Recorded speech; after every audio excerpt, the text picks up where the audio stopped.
Bottom Line Podcast. I'm Jimmy Finizzi alongside Neil Villapiano. We hope you're doing well. As always, thank you so much for taking some time out of your day to listen to us. We really do appreciate it. And a big thank you to those who have left nothing but positive comments in our last episode that we did with Alan Hahn. If you did not listen or watch it on YouTube, please go check it out. We really do appreciate it. We cannot thank Alan Hahn enough for taking some time out of his day to chat with us and crucify Neil for his sports fandom, but we're not going to get into that today. I promise you, we're done with that here at least. But before we get started, questions, opinions, you know the deal. On Twitter, at BottomLineWMCX, at The NVP Show. Use the hashtag BottomLine. Leave a voice message on the Anchor app as well, or Anchor.fm. And please make sure you subscribe on Apple, Google, Spotify, wherever you listen to podcasts, and also on YouTube as well. Just search for the Bottom Line Podcast, but please include my first name, Jimmy. So we are coming to you on this date, June 25th, 2020. And today is going to be a little bit different than what we would normally talk about on here, because we're talking about the Hockey Hall of Fame. As the other day, we found out who's getting in and who didn't. So basically, we're going to discuss who they got right and who should have gotten in. I would say before we start, the one thing that you seem to continue to forget is that we need to do our trivia question of the episode. Oh my gosh, yes. You keep forgetting that. I do keep forgetting that, and I believe it is your turn. It is my turn, yes. So I prepared. So my trivia question, and it's hockey related, because I like to keep my trivia questions based on what we're talking about to kind of get into it. So my trivia question is this: who was the last player to play in 3 consecutive Stanley Cup Finals with 3 different teams? Do you know? It's Kevin Lowe, right? Nope. Damn. I thought it was him. It's the newest member of the Hockey Hall of Fame, Marian Hossa. Oh, it was Marian Hossa. Was on the Penguins in 2008 and lost the cup to the Red Wings. He lost in 2009 with the Red Wings, when they lost the Penguins. And then he went to the Chicago Blackhawks in 2010, won a Stanley Cup. I believe he was also on the 2013 and 15 team as well. So he was able to win 3 Stanley Cups after losing 2 in a row. So he is the last player in NHL history to play in 3 consecutive Stanley Cups with 3 different teams. So yeah, like the idiot I am, I should have known that. So that's I wondered this about it, because I was thinking about it earlier, and I said, at that time, Marian Hossa was in the prime of his career. Like, he was a legitimate number one, winger. He was a dual threat, type of player. And I remember his time when he was in Atlanta with Ilya Kovalchuk, and that was when the Thrashers were at like the peak of their, relevancy. Right. And it was kind of weird how, like, he was in Pittsburgh, he got traded to Pittsburgh, and then he was a free agent. So then he signed a 1-year deal with Detroit, which I thought he would have probably signed a multi-year deal, because I feel like at that point he would have gotten a lot more money. Yeah. And then he signed, I don't know what the contract situation was when he went to Chicago. My guess is that he probably signed for multiple years with Chicago.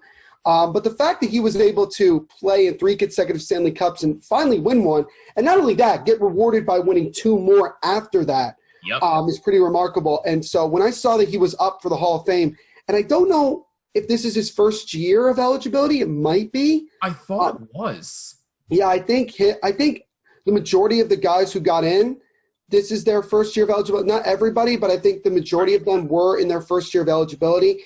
Marian Hossa was one of those guys where I was like, yeah, he definitely deserves to be in the Hall of Fame. Been in a handful of Stanley Cups, tremendous scoring player. I think he was underrated with regards to his playmaking ability, but I mean, most of us know him as a dynamite goal scorer, a 30-40 goal scorer, per year, and obviously winning multiple championships with the Blackhawks. So, we have that. But absolutely. Marian Hossa, the last player in NHL history to play for 3 different teams, 3 consecutive years, and being in the Stanley Cup Finals 3 consecutive years. What? I don't know why I thought Kevin Lowe. I'm an idiot. Well, I mean, well, here's the thing. Kevin Lowe played in 4 consecutive Stanley Cup Finals with the Oilers. Yes. He played, and he did win multiple Stanley Cups with 2 teams. He won He won 5. 5 with the Oilers, 1 with the Rangers. Correct. Oh, well, we'll definitely get more into Kevin Lowe in a little bit. But right now, since you brought up Marian Hossa, let's talk about him and Jarome Iginla. Because not only did they both get in, they got in first ballot, which I think is well-deserved. But before we dive more into Marian Hossa, let's talk about a guy who we've discussed in the previous episode before when we did our top 5 list of the best players who did not win a championship. And I argued that he should be in the Hall of Fame by now. And now he's finally getting the recognition he deserves, and that would be Jarome Iginla. We talked about him before, 20-plus years in the NHL, primarily with the Calgary Flames. 6 playoff appearances, 1 Stanley Cup Finals appearance. Of course, we remember in 2004 when they lost in 7 to Tampa Bay. Retired with 625 goals, 675 assists for exactly 1,300 points. He is a 6-time All-Star. He's the Flames' all-time leader in goals, points, and games played. Is second in assists behind Al MacInnis. He's one of 7 players in NHL history to score 30 goals in 11 consecutive seasons, and one of 20 players to score over 600 goals, and is one of 34 players to record exactly 1,300 points in his career. And a lot of people look at Jarome Iginla as not only one of the game's greatest leaders, but one of the game's greatest ambassadors as well. And he's finally getting the recognition that he deserves. So, Jarome Iginla, my cap is tipped to you. Congratulations on your phenomenal career.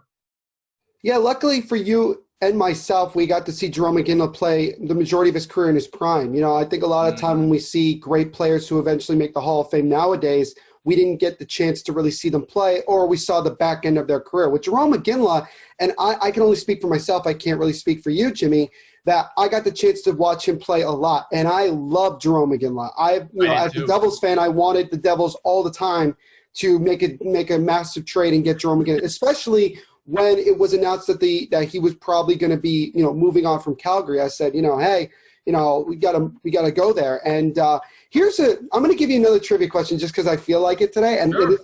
I was reading because I was on the Hockey Hall of Fame website, because they give like really long, detailed information about these guys. Right. Do you know who Jarome Iginla was originally drafted by? It wasn't Calgary. It was not Calgary. Wasn't he drafted by? Oh my God, I should know this.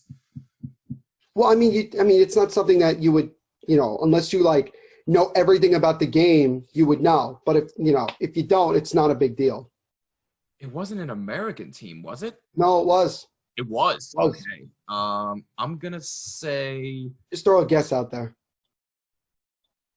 This is gonna be a weird guess, but the Buffalo Sabres? Nope. Damn it. He was drafted in 1995 by the Dallas Stars. Dallas. Okay. And he was traded immediately for another Hall of Famer and a guy who actually ended up winning a Stanley Cup not only in Dallas, but also with the Devils in 2003, and that was Joe Nieuwendyk. So Joe Nieuwendyk was traded from Calgary, where he originally started and won a cup there, went to Dallas, and eventually won several more Stanley Cups later on. But he was traded from Calgary to Dallas in exchange for Jarome Iginla. So obviously for both sides, it pretty much worked out. People would say, Iginla would have won a Stanley Cup in 1999 with Dallas. Well, we don't know that because here's the thing. Joe Nieuwendyk was such an invaluable part of that, Dallas Stars mini, success run in the late 90s, early 2000s. I don't know if Iginla, and this is no disrespect to Iginla, I don't know if he would have had the same impact as Joe Nieuwendyk because they're two different types of players. They're two different types of players. So I think it worked out. I think both players were destined to be on the teams that they were traded to. So I think it was one of those deals where it wasn't one-sided.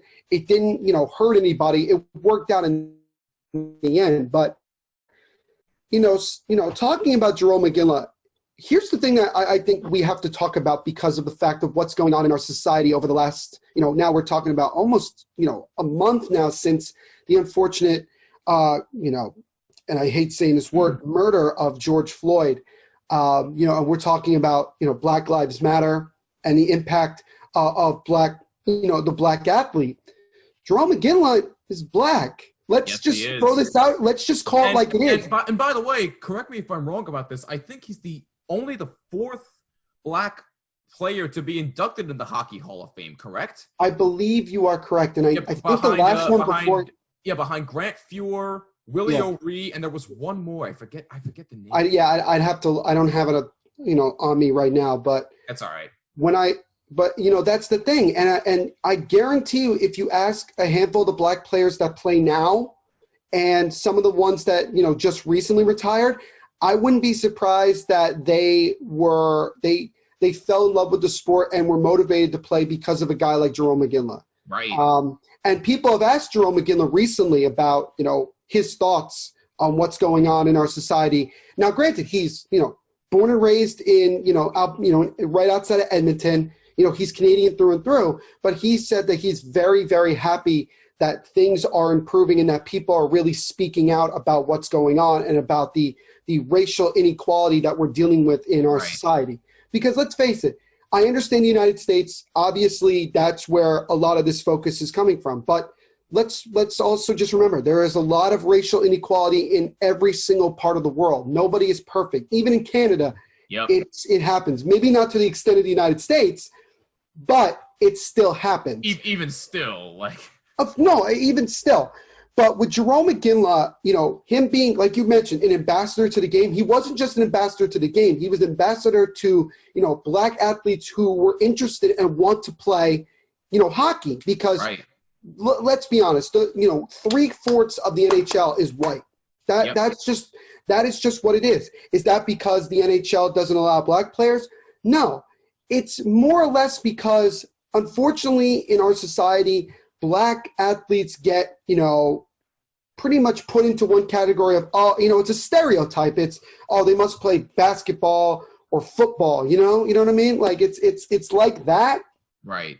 But there are black players, even kids that we don't know about right now that are playing this sport, and they love it just as any white player would love it. So absolutely. For Jarome Iginla to be that talented of a player and to have that much of an impact on and off the ice as a black man, it does so much for the game of hockey, and it does so much for the black athlete and the black kids that want to play hockey and want to be accepted in the hockey community. So that, I just wanted to bring that up because I think that is something that needs to be, put into light. No, please. Speaking about Jarome Iginla, you're absolutely correct. Right. So when I look at Jarome Iginla, now that I look at him just like what he was able to do in the NHL, I mean, obviously, when you think of Iginla, you think of the Calgary Flames. Without a doubt. He is arguably the greatest player in that franchise's history. There are a handful of others. Do not get me wrong. Unfortunately, he didn't win a Stanley Cup with Calgary, and they, if you go back to Game 6 of the 2004 Finals, that puck was in the net. Whether you want to cross the line, if we had instant replay and a stoppage in play like we do now, the Calgary Flames would have won the Stanley Cup. They would have won the Stanley Cup. I think the issue was that it was so, boom, boom type of thing. It was so fast paced. The players on Calgary didn't even react because it didn't look, it wasn't like they looked down and it was over the line long enough to say that puck was in the net. It wasn't until after they saw the replay, and I think it was ESPN or ABC that was covering the finals at the time, and one of the guys that was, broadcasting the game, he said, "Oh my goodness, that puck's in," like that. And this was after, several minutes after, that happened. So now that you mentioned it, it was ESPN that covered the finals. Yeah, I believe it was Bill Clement that said it. Yes, and that was when ESPN gave a crap about hockey. Yes. Unlike now, they don't. That is true. So at the end of the day, like, it was unfortunate, and the Flames couldn't win Game 7 in Tampa, and that was the closest that Jarome Iginla got with the Calgary Flames to winning a cup. So when he went to Pittsburgh, and mind you, he originally didn't, it looked like he was going to end up going to Boston, but he actually chose to go play for the Penguins because he felt like they were given the better chance to go. He still did get traded to Boston eventually. Well, not until after the fact that the Bruins knocked him and the Penguins out in the conference finals in 2013. Right. And then he went to the Bruins and unfortunately also got knocked out, I believe, in the conference finals. So he got close a couple times. Then he played for Colorado. I think he also played for Dallas for a year, and then he finished his career, I want to say, with the LA Kings. Yes, you're played correct. for the LA Kings. So unfortunately, after his stint with the Bruins, he never really got close again, and it's unfortunate because of the fact that he was such an impactful player no matter what team he was on. It was one of the guys that you just wished had, won a championship because he deserved it. And, it's unfortunate that he could never get there. And, people want to say, do you blame him? I don't blame him 100% really. Because remember, it's a team sport in order to win a championship like that. Thank you. And it's tough. It's tough to do that. So, look, he played 22 years in the NHL, okay? That's impressive. I mean, you're playing 2+ decades of the sport that you grew up loving. And he finished consistent, Jarome Iginla's career consisted of 1,554 regular season games in which he scored 625 goals and had 675 assists for a total of 1,300 points. In postseason play also, he completed 87 games with 37 goals and 31 assists for a total of 68 points. So a consistent player throughout the entirety of his 22 years in the National Hockey League, and I'm glad that he got in. No, I'm definitely glad he got in. I think it actually might be his first year of eligibility. I want to say. I believe you're right, and boy, oh boy, does he deserve it. And he got in first ballot, which says a lot about how people feel about Jarome Iginla. So again, congratulations to him. He's finally getting the recognition that he deserves. And Neil, you basically took the words right out of my mouth about Marian Hossa earlier. Also, first ballot, but just a couple more statistics here about Hossa. 19 seasons in the NHL with the Ottawa Senators, Atlanta Thrashers, like you mentioned, Pittsburgh Penguins, Detroit Red Wings, and the Chicago Blackhawks. He's a 3-time Stanley Cup champion with Chicago, a 5-time All-Star. And here's an interesting tidbit here. He is still currently under contract with the Arizona Coyotes, despite him saying that he would no longer play hockey, unfortunately, after missing the entire 2017-18 season because of a progressive skin disorder, which he still is dealing with. So we wish him nothing but the best for that. But he is still under contract, but he did say he would retire after next season when his contract is up. He accumulated 525 goals and 609 assists for a total of 1,134 points. He's the 44th player in NHL history to score 500 goals and the 80th player to score 1,000 points. And Neil, you basically described how impactful Marian Hossa was. Extremely underrated, in my opinion. Another guy who really deserves first ballot Hall of Fame recognition. So congratulations to both Jarome Iginla and Marian Hossa for getting in first ballot. Now, a couple of other guys that they got right, in my opinion, and one is actually a woman, which also I got to applaud them for. Kim St. Pierre. Yep. A lot of people seem to forget who she is. Well, I'm going to tell you who she is. I don't think people, no disrespect to Kim, but I don't think it's about people not remembering. I think it's just flat out that people just don't know who she is. Well, yes, that's my bad. I worded that situation that we're in with regards to why I think the women's hockey needs to be promoted a lot more. I think it's getting there with the National Women's Hockey League. It's unfortunate the CWHL disbanded last season. Because I know a lot of the great players from the U.S. and also Canada and several other countries were playing in that league. I'm hoping that maybe the NWHL is that league that really, becomes the women's version of the National Hockey League. I've been to several NWHL games, and they're fun because what you realize is that you get to see a lot of hockey players that you only see, for the most part, every 4 years when they play in the Olympics. But, I watched the Metropolitan Riveters, who are the local team in our area. And they've had several great players. They've had NHL players' sisters playing for their team. I saw Phil Kessel's sister Amanda play, and she's phenomenal. I've actually said before that I think sometimes she might be actually more talented than her brother. Probably one of the best players we've seen in our generation. Yeah, and I have been fortunate because of how much I love the sport of hockey that I watch it at all different levels. And just, I watch women's hockey. And I've watched it a lot, so I've grown to really learn to appreciate how talented these women are. And Hillary Knight's another Hillary Knight, yep. Schofield as well. And I mean, she's the biggest ambassador, I think, right now for the women's sport. Yes. Considering the fact that she is a analyst, she is a broadcaster, and she still plays. Like it's phenomenal. So she's able to continue to spread women giving more of an opportunity to play. Right. But yeah, no, Kim St. Pierre. It doesn't surprise me she finally got in. Yeah, doesn't really surprise me. And she absolutely deserves it. But in case you don't know who she is, I'm going to tell you. She played 15 seasons as a goaltender for Canada. And here's a little bit of a tidbit for you.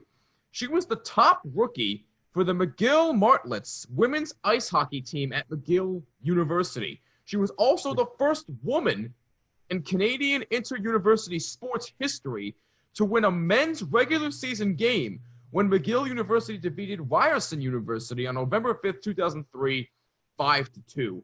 And I mentioned Canada. Well, let's face it. She dominated in goal for Canada. She's a 3-time Olympic gold medalist and a 5-time IIHF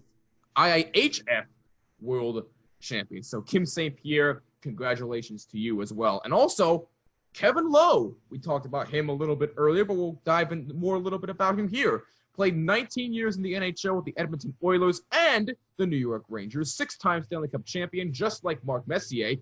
5 with the Oilers. 5 with the Oilers. 1 with the Rangers. He was considered one of the 3 kings of the Oilers dynasty in the 80s, along with Wayne Gretzky and Mark Messier, because if you put those 3 together on the ice, forget it. It's basically a wrap for you and for everybody else. It really is a shame that he only played 7 games in the 97-98 season before retiring due to an inner ear disorder that did affect his balance on the ice. So that's very, very unfortunate that his career was cut short. He has 84 goals. That may not seem like a lot, but 347 assists for a total of 431 points.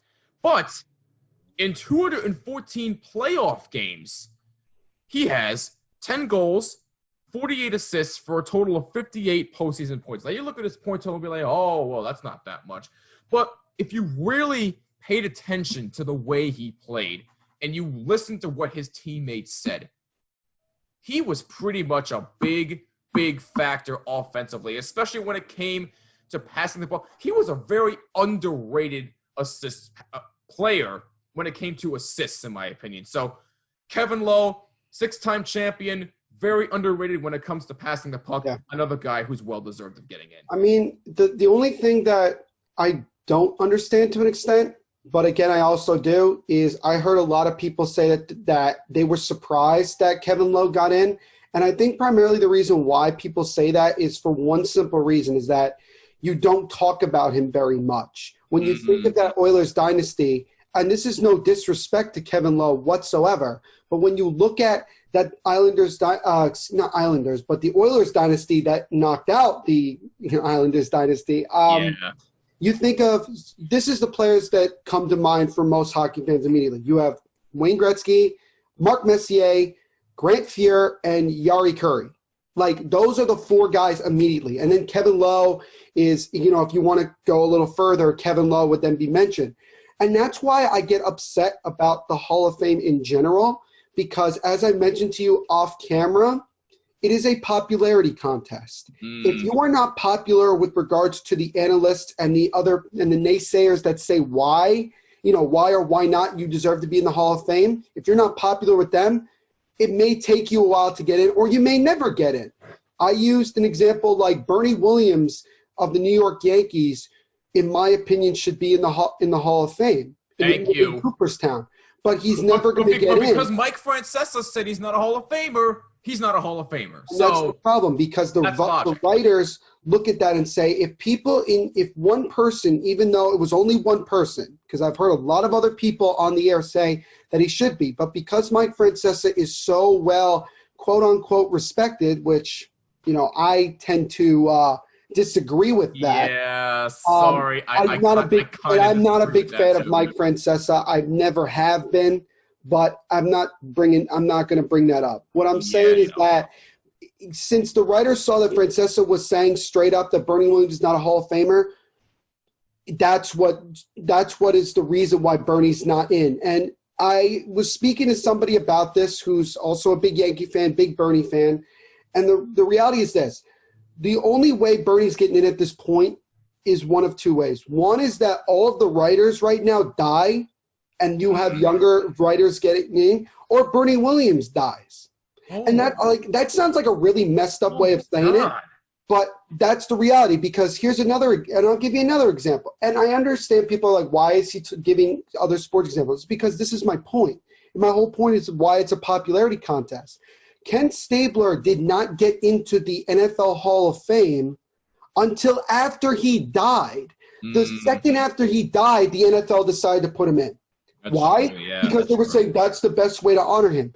No, like if he was still alive, he wouldn't be in right now because he wasn't. Everybody knows Kenny Stabler, but they look at stuff like, oh, he only won one Super Bowl. Oh, he only like it's all about this popularity crap that I really don't like. And we'll talk about in a couple minutes several players that are not in right now that I think should be in, but they're not because they're not quote unquote popular with the hockey world. And not because they're like jerks or anything. It's primarily because in their minds, in only their minds, they felt like they weren't that significant, which to me is not true. But yeah, thank you. Absolutely. But yeah, I tend to you definitely make a lot of valiant points there, my man. I can't say I 100% disagree with you on that, but a couple other guys that got in, Doug Wilson, who I think was a very underrated defenseman, and Ken Holland, the GM for the Detroit Red Wings. And by the way, I believe he is still the longest tenured GM in NHL history, if I'm not mistaken. And he's still working because he's the GM of the Oilers right now. And I just want to say real quick about Doug Wilson. He is the general manager of the San Jose Sharks, in case anybody didn't know that. Yes, and by the way, he got in as a player. Oh, yes, and by the way, Doug Wilson is actually the second longest tenured GM in NHL history, behind. I mean, look at Doug Wilson. You have to give him the credit where credit is due. Like he is the big reason why the Sharks have been this competitive for this long. Yep. People have wondered for the last handful of years, when is this run going to end? And I mean, it's going to end pretty soon. Yeah. I'd say in the next 2 years at least. Because look, the majority of the stars that are on the San Jose Sharks are getting old, and they're going to, they're going to end up, retiring relatively soon. I mean, Joe Thornton, he's getting up there. You have guys like that. But the fact that, Doug Wilson has continued to help this Sharks team stay competitive, try to continue to be Stanley Cup contenders, is a job well done. Would I be surprised if he got in eventually as a GM? Yeah, but I think that they won't have to, because he's already now in as a player. Yeah. So they'll just honor him anyway. But Ken Holland, I mean, obviously, what he did with the Detroit Red Wings for many years, that's nothing to sneeze at. No, not even close. Not even close. But anyway, though, congratulations to everybody who did get in the Hall of Fame. To me, they got it right. But no, they didn't. Here's where they might have gotten it wrong, because here are a couple of players, in our opinion, that should have gotten in. Where is Patrick Elias? Yep. Where is Alex McGinley? And this might be a bit controversial in my opinion, but where the hell is Theo Fleury? Why is Theo Fleury not a concern? Now, again, listen, I'm going to argue with you. Hold on. Let me finish.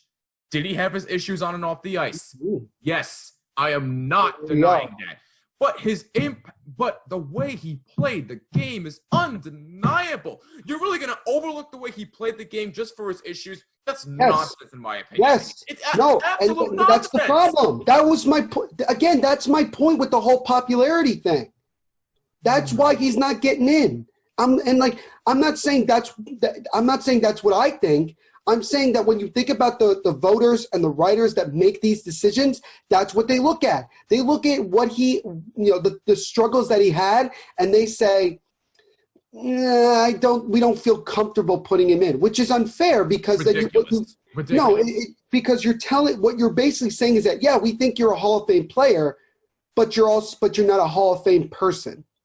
And see, that's the thing. Sometimes these guys get voted in because they feel that they're Hall of Fame people, and that's why we get controversy with, like, some players might get in that maybe in some people's minds don't deserve to get in, and then there's guys that don't get in that I think definitely deserve to get in. So Right.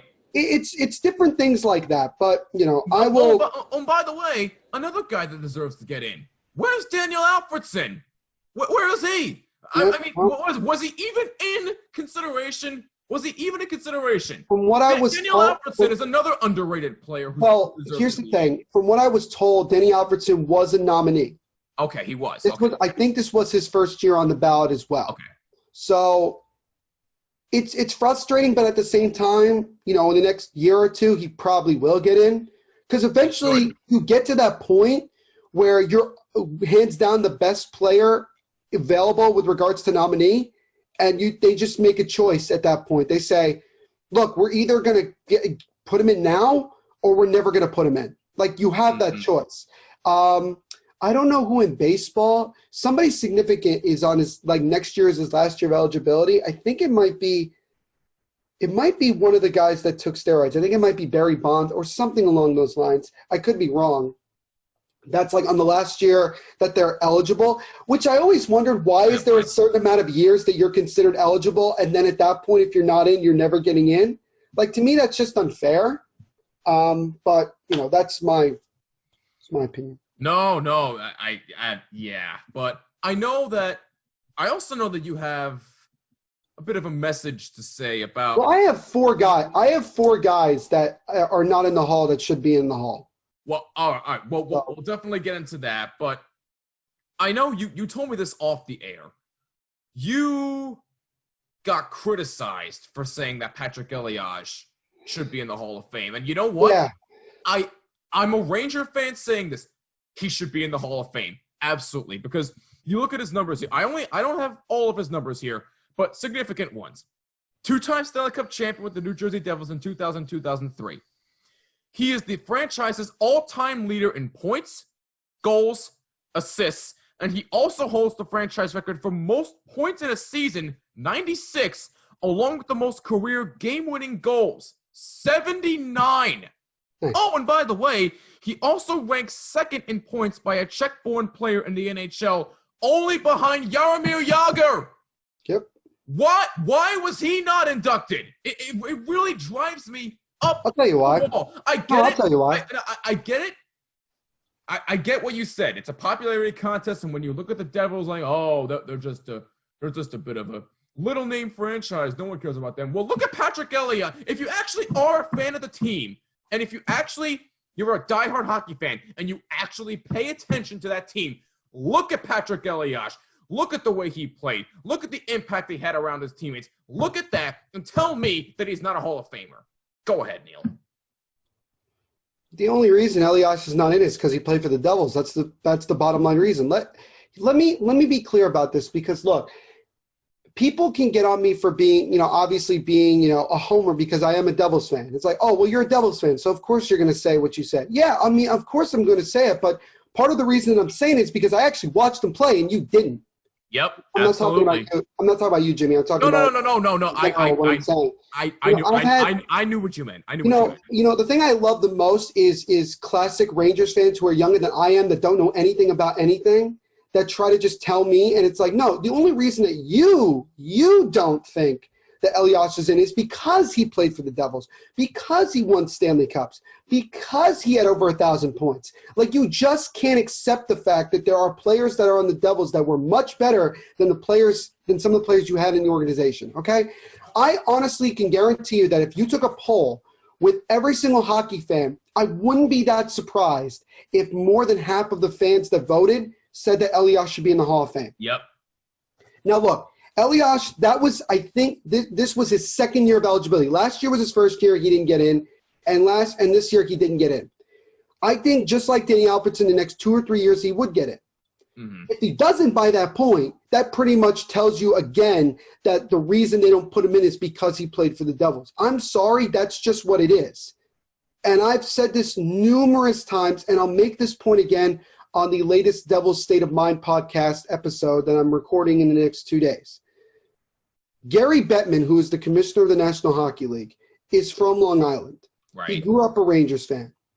The last thing that he ever wants to do is accept the fact that the Devils were better than the Rangers for the last 20-plus years.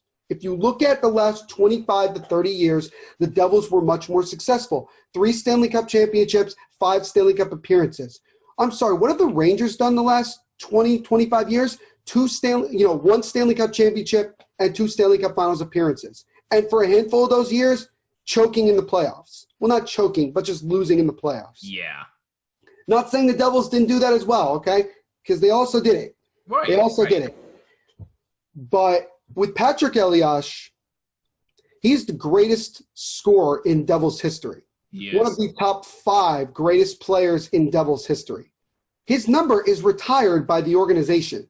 He has more goals, he has more points than any player that the team has ever had in their history. He finished with 408 goals, 617 assists for a total of 1,025 points. And like I said, I believe that leads the team. That does. Still. Oh, and guess what? There's another player by the name of Ken Danico, who also his number's retired, won 3 Stanley Cups, arguably can be considered one of the top 3 greatest players in Devils history, is not in the Hall of Fame. Oh. And there are reasons why. They say, oh, he didn't have enough goals, he didn't have points, blah, blah, blah. He didn't win very much. You know, that's, again, popularity contest. Because they didn't fall. Because look at this. The 2 things that stand out when I look at Hockey Reference that they talk about with Patrick Elias is he's a 2-time Stanley Cup winner, and he only made the All-Star team 1 time. He didn't win any significant individual awards. But guess what? He was a consistent player. That? And you know what? Had he come up to the Devils the year prior to his rookie year, he would have won 3 Stanley Cups. And I think at that point you would have probably said that he deserves to be in the Hall of Fame. It upset me. It pissed me off because I understood why Elias didn't get in. I know why they didn't. And nobody can tell me differently. Nobody can sit there and tell me that, oh, it's because when you think of the Devils, he's not the first player that comes to mind. Well, guess what? Oh, that's BS. Here's the thing. If you're a Devils fan, he's one of the first players that comes to mind. And if you want, and, you know, it's funny because, you know, with every single player that the Devils have had that has done great things, there's always a debate. There's never a hands down, we're not arguing this. So when Martin Brodeur got into the Hall of Fame 2 years ago in 2018, it's still up for debate as to if he's considered the greatest goaltender to ever play the position. Well, if you want to talk about records, Marty has all the records, all the ones that that Patrick Roy had. Patrick Roy has one thing over Marty, and that is he has 1 more Stanley Cup. And the last Stanley Cup he won was against Martin Brodeur. Oh, and by the way, that series went 7 games. It wasn't like the Devils got the crap kicked out of them. And they were the defending Stanley Cup champions. And had they not gotten screwed in Game 6, the Devils would have won the Cup again, and Marty would have 4 cups, Patrick Roy would have 3, and you would still have no argument. But that's what it is. I'd make more of an argument for Dominik Hasek being the 2nd greatest goaltender to ever play, and the only reason he's not is because he didn't win that many cups, which is unfair, which is very unfair to someone like him because the Dominator, his nickname speaks for himself. Yep. But going back to Patrick Elias, there's not another forward in Devils history that was as dynamic as he was, okay? Like, it wasn't. It just, like, everybody needs to understand that. Oh, and by the way, he wasn't a first-round pick. He was drafted 51st overall in the 2nd round by the Devils, okay? And he had a tremendous career. He was on a line in the late 90s, early 2000s with Peter Sikora and Jason Arnott, the Arnott line, that was arguably the best line in hockey at that time. Nobody was better than those 3. He won multiple Stanley Cups. He was a consistent player every single year, even towards the end of his career in his late 30s, where he was still scoring 20, 25 goals and still being a very, very good player. So for Patrick Elias to not get in doesn't surprise me. Luckily for him, it's only his 2nd year of eligibility, so he has a lot more time left. I just wouldn't be that surprised if in the next 2 or 3 years he doesn't get in. And it's only because he played for the Devils. If he played for the Rangers and did what he did, he would have been in already. And that's just reality. If he played for any other team, if he played for any other team, he would have gotten in. If he played for the Montreal Canadiens, he'd be in the Hall of Fame. Oh yeah, no. I mean, it's just it is what it is. So you know, I'm mad about it. I'm disappointed, but I'm not surprised. Listen, like I said, as a Ranger fan, I agree. He absolutely should be in the Hall of Fame, and you really, if whatever reason you give that he shouldn't be is absolutely asinine, in my opinion. He absolutely should be in the Hall of Fame. But could you argue maybe he should be first ballot? Probably. If you're a Devils fan, you probably would say that. But if you're anybody else, you're probably not saying that right now. But to me, as a Ranger fan, he probably should be first ballot. Well, again, maybe that's just me. I don't know. Yeah, it's one of those things where you say, again, it's just, I keep bringing it up because it's true. It's a popularity contest. Some of these guys are going to get in primarily because people know them. You know, Jerome McGinley, people know, but that's not the only reason he got in, is because he actually performed very well. Oh, and by the way, he didn't win a Stanley Cup. Nope. And I thought championships was the number one criteria when it came to, do you deserve to be in the Hall of Fame? Elias didn't win just one. He won multiple. He won two. And he played in 4 finals. He was very good. And he was a big reason that the Devils were as consistent in the playoffs as they were in the early to mid-2000s. So I don't really want to hear it. I just don't want to hear it. I'm tired of it. All I'm going to get from people is just saying I'm butthurt because I'm a Devils fan. So what if I'm butthurt? So what if I'm a Devils fan? I just stand what I believe. You didn't watch him play. I did. And I can make that argument. You can't. So that's plain and simple. Exactly. Fun fact, by the way, Australia and New Zealand have beaten Colombia to win the bid to host the 2023 Women's World Cup. Oh, so there you go. Hey, there you go. So a little bit of soccer. Little random non-sequitur. But sticking with hockey, the fans have spoken. David Ayres' emergency backup goalie victory is considered the greatest moment of this NHL season so far. Really? Yes. Doesn't surprise me. No, it doesn't surprise me. That was awesome. Wow. Yeah. Oh, it was against the Maple Leafs. So again, that was definitely amazing. It was an amazing story. But I mean, again, since it was against the Maple Leafs, it made it that much funnier. Yeah, the fact that he's the Maple Leaf Zamboni driver and he beat them says a lot. But hey, they needed somebody. They got him. It's still an amazing story to this day. So in a way, it doesn't surprise me either. But Neil, I know real quick, just to wrap things up here, I know you have 4 other players that you feel should have gotten in. I know 3 players. I know Daniel Alfredsson was one of them that we discussed. Who are the others? Well, in the list that I had, other than Danny Alfredsson, I had 3 others. Alexander McGillney didn't get in, and that's ridiculous. Him too. And the reason, again, is simply this. He only was an All-Star twice. He did win the Lady Byng Trophy in 02-03. Right. He did win a Stanley Cup with, oh, by the way, the Devils. Yep. He was the first young player to defect from the Soviet Union, which obviously at that time the Soviet Union, was kind of coming to an end. It was crumbling, but still, it was there. Alexander McGillney finished his career 10 games away from playing 1,000 games. He had 473 goals, 559 assists, for a total of 1,032 points. He was a nose for the goal type of guy. He loved to fire the puck in the back of the net. He was a goal scorer through and through, a dynamic player who played for the Buffalo Sabres. He played for the Devils. He played for a couple other teams as well, not really sure.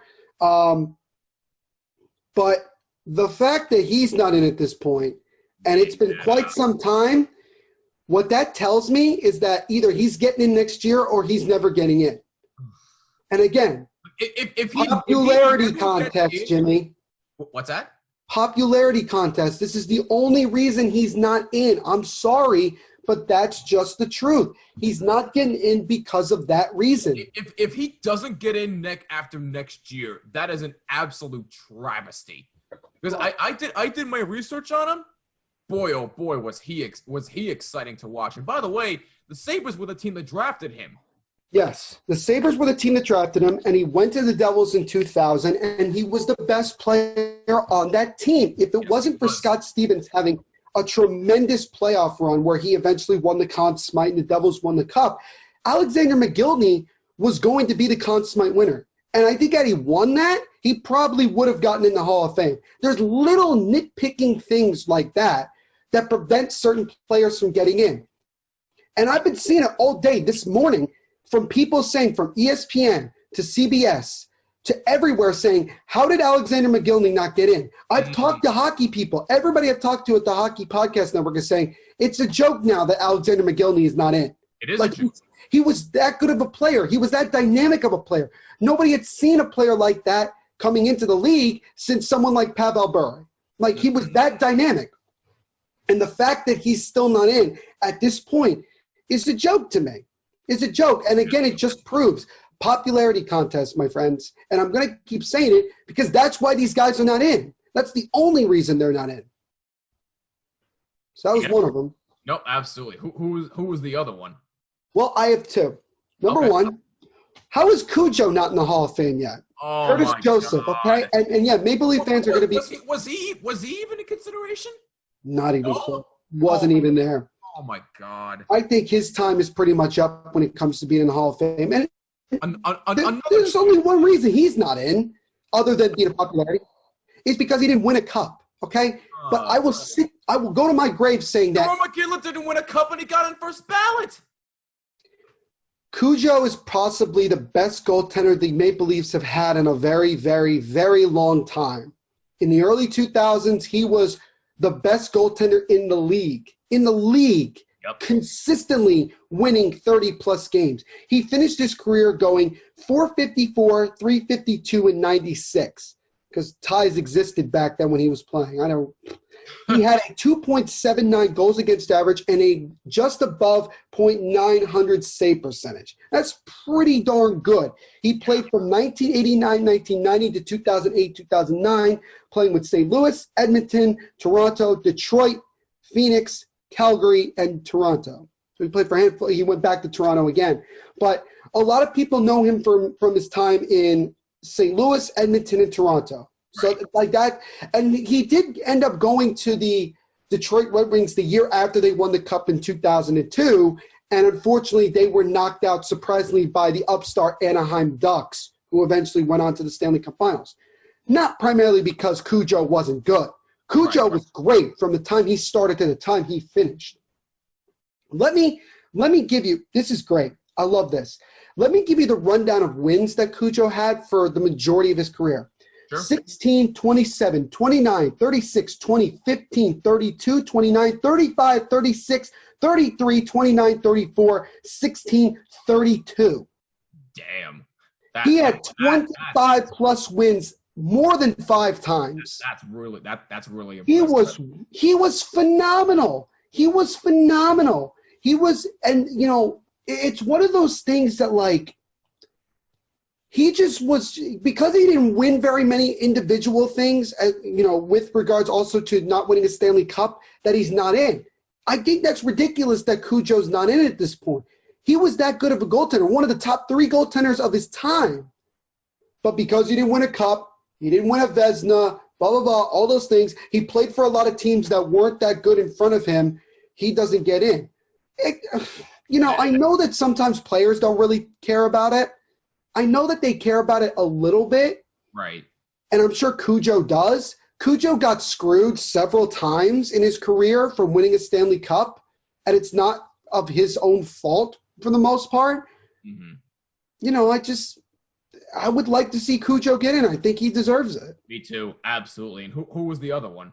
Well, and the last guy I have here, and I'm actually friends with a guy who has a Twitter account, particularly for this guy, is Mike Vernon, another goaltender. Now, again, I'm being biased because I used to play goalie, and I love the position, so I look at it more than most. But there's a guy on Twitter who basically his Twitter handle is, you know, Mike Vernon for Hall of Fame. Like literally the entire account is to try to get Mike Vernon in the Hall of Fame. And I'm shouting him out right now, so you can go check him out on Twitter.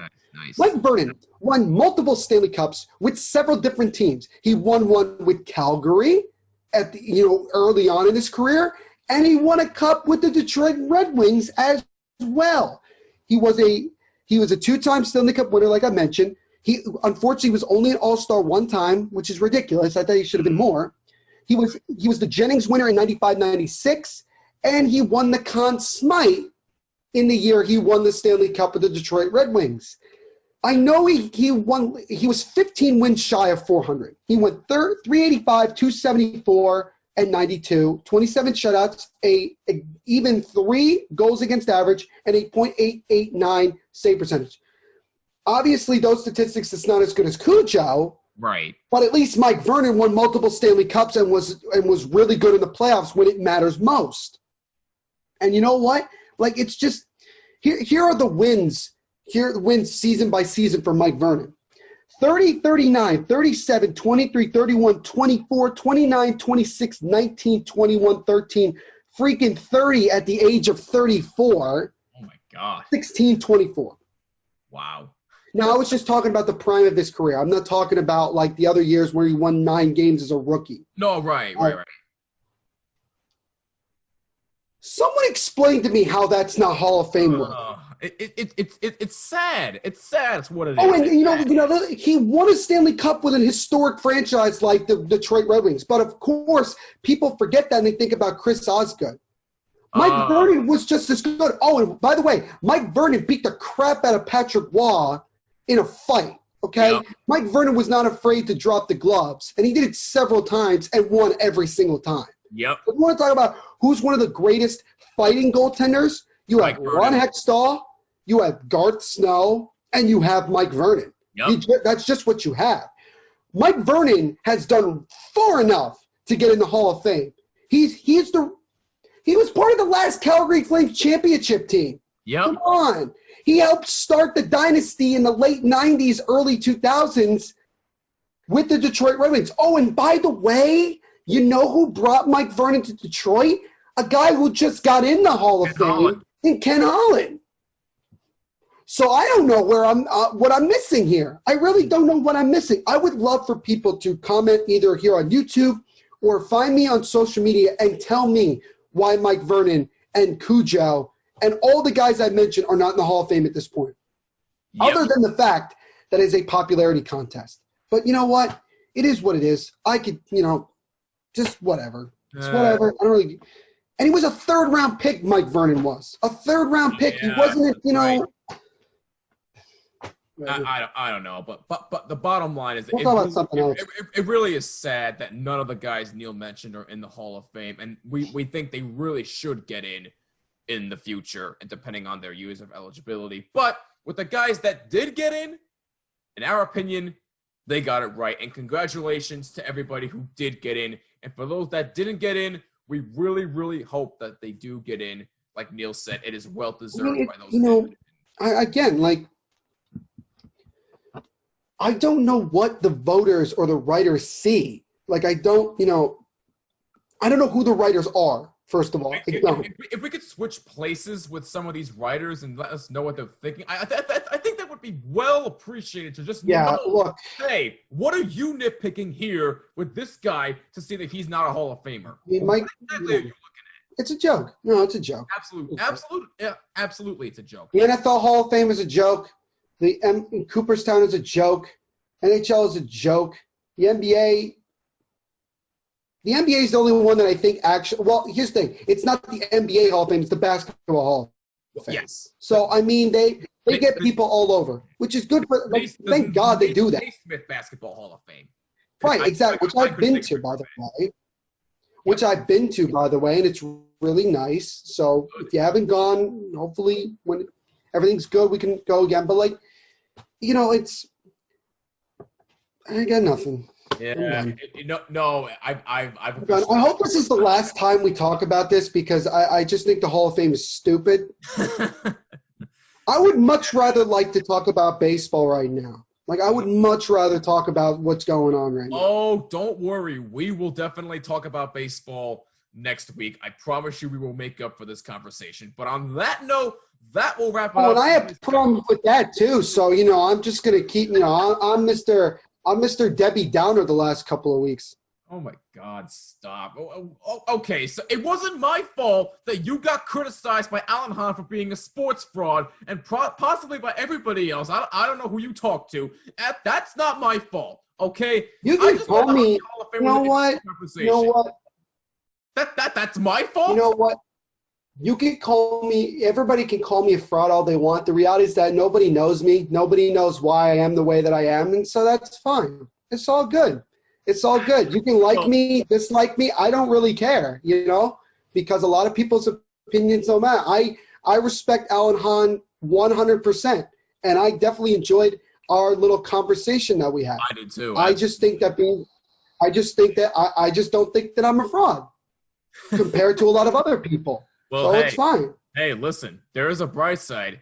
The guy you're talking to right now still respects you, so you know I got your back, man, in all seriousness. But anyway, no, anytime, man. That will officially wrap it up for this episode of the Bottom Line Podcast. If you have any thoughts on this, please let us know on Twitter at BottomLineWMCX, at the NVP Show. Use the hashtag BottomLine. Leave a voice message on Anchor as well. Download the app, create a free account, or go to Anchor.fm. And please leave a comment down below on our YouTube video. And please make sure you subscribe as well to our YouTube channel, as well as Apple, Google, Spotify, and wherever you listen to podcasts. Just search for the Bottom Line Podcast. But please include my first name, Jimmy. Baseball is back. Neil and I will dive into everything about it starting next week. But Neil, another fun and kind of busy week. I can't wait to do it all again next week. The Marlins are going to win the World Series this year, by the way. It's going to happen.